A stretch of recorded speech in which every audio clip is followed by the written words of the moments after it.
Kakinada rural నియోజకవర్గం సంబంధించి 7.8 kilometres పొడుగు గల రమణయ్యపేట ఛానల్ అని చెప్పి ఛానల్ ఉంది అధ్యక్ష.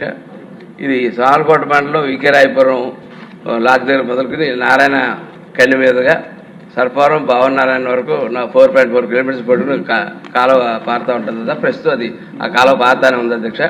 అక్కడి నుంచి రమణయ్యపేట గంగరాజ్ నగర్ రోడ్ నెంబర్ 3 దగ్గర డివైడ్ అయ్యి డ్యాము 2 కింద పారుతుంది అధ్యక్ష. 3.4 పొడుగున ఈ రమణయ్యపేట ఛానల్ 4 ఉండేది అధ్యక్ష, కానీ ప్రస్తుతం కనపడట్లేదు అక్కడక్కడ తప్ప. అట్లాగే పూర్వం రమణయ్యపేట ఛానల్ ద్వారా 3,764 ఎకరాలు అంటే అప్పుడు వ్యవసాయ భూములు అధ్యక్ష. ఇవాళ పట్టణం కింద తయారైంది, ఇవాళ సిటీ ఎకరాలు ఆయకట్టుగా ఉండేది అధ్యక్ష. ఆ channel Thailand dividing dam Gangaraj Nagar road number 3 7.8 దగ్గర నుంచి 2 కింద విడిపోద్ది అధ్యక్ష. ఇందులో ప్రధానంగా ఇప్పుడు ఒకటి లెఫ్ట్ సైడ్ ఏమో గోకుల్ గార్డెన్స్కి వెళ్ళిపోతే అలాగే ప్రధానంగా గంగరాజ్ నగర్ రోడ్ నెంబర్ 3 నుండి స్టార్ట్ అయ్యి 5.2 కిలోమీటర్స్ పొడవున ఆర్టీఓ ఆఫీసు, శశికాంత్ నగర్, డీమార్ట్, గుడారిగుంట, పల్లరాజు నగర్, సామూర్తి నగర్ ఏరియాల మీదుగా పావురాల తూపు దగ్గర సూర్యవరపేట బ్రాంచ్ ఛానల్ మరొక కాలం ఉండేది అధ్యక్ష. కానీ ప్రస్తుతం ఈ కాలం పూర్తిగా ఆక్రమణకు గురైంది అధ్యక్ష.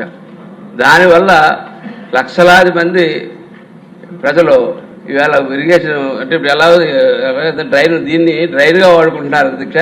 అటువంటిది ఇవాళ ఆక్రమణకు గురవడం వల్ల లక్షలాది మందికి ఆ నీరు ఇళ్లలో పక్కింటికి వదిలేస్తున్నారు అధ్యక్ష. పక్క సైడ్లో ఎవరన్నా ఇల్లు కట్టుకుంటే మళ్ళీ ఆ పక్కింటికి వెళ్ళిపోతుంది అధ్యక్ష.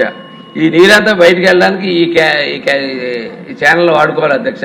దాన్ని వాడుకోవాలంటే ఇలాంటి ఆక్రమణలు 1 కిలోమీటర్ గుర్తిస్తేనే కిలోమీటర్లో 84 ఆక్రమణలు వచ్చాయి అధ్యక్ష. అలాగే అవి కూడా చిన్న చిన్న వాళ్ళు అధ్యక్ష.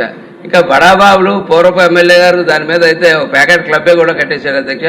అక్కడ దాకా నన్ను వీళ్ళు వెళ్ళిన సర్వేలు అక్కడ దాకా వెళ్ళలేదు అధ్యక్ష.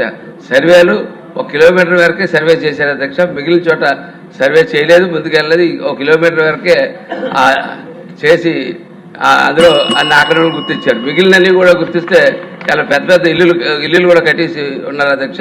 కాకినాడ రూరల్కి కానీ కాకినాడకి కానీ మురుగునీరు బయటకు వెళ్ళడానికి అది దారి తప్ప ఇంకొక దారి లేదు అధ్యక్ష. అది నిజంగా ఎసెన్షియల్గా చేయవలసిన అవసరం ఉంది అధ్యక్ష ఎట్టి పరిస్థితుల్లోని. ఎందుకంటే అనేక మంది రోజు దోమలు కొడుతున్నాయి, చాలా మురుగునీరు పోవట్లేదని చెప్పి అనేక మంది వచ్చి అడుగుతున్నారు అధ్యక్ష. తప్పకుండా ఇది కొంచెం సీరియస్గా ఈ అంశాన్ని కొంచెం సీరియస్గా తీసుకుని ఈ ప్రజల రోగాల ద్వారా పడకుండా కాపాడాల్సిన అవసరం ఉంది అధ్యక్ష. ఓకే.